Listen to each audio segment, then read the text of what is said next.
يا صاحبي أنا ما جاوبت عليك، أنا مشغول في شغلي. يا صاحبي أنا ما جاوبت عليك، أنا في شغلي شغال عند الناس ومليان الزباين في المطعم. تبيني أجاوب عليك؟ أسألك بالله وأنا المدير فوق راسي. المدير فوق راسي، أول ما أخرج الجوال أجاوب عليك والله خرجني من شغلي.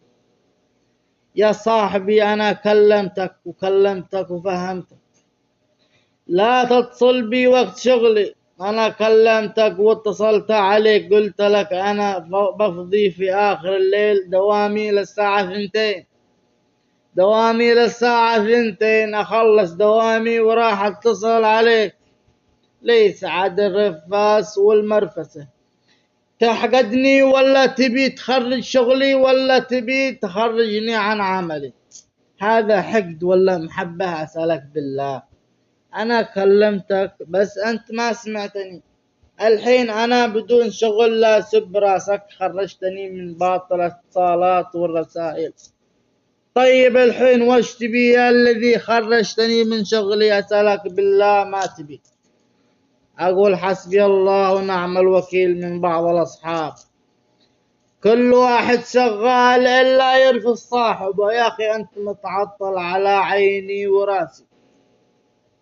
رسلت لي رقم حسابك، حولت لك ب500 ريال مصروف. قلت لي يا صاحبي الحين ما عندي شغل والبيت يبو إيجار ويبو مصاريف، وأنا من وين أجيب لك؟ أسألك بالله. أنت صاحبي أو أنا صعلوك، ما أملك إلا حجر وطين، صح أشقي عليها. تدري أن علينا أمراض، علينا أطفال، علينا مطلقات نشقي عليها في البيوت. تدري ما أقول لك إلا كل خير، أنا الكبير من أهلي، شاقي على أمي، شاقي على خواتي، شاقي على البنات، شاقي على خواتي.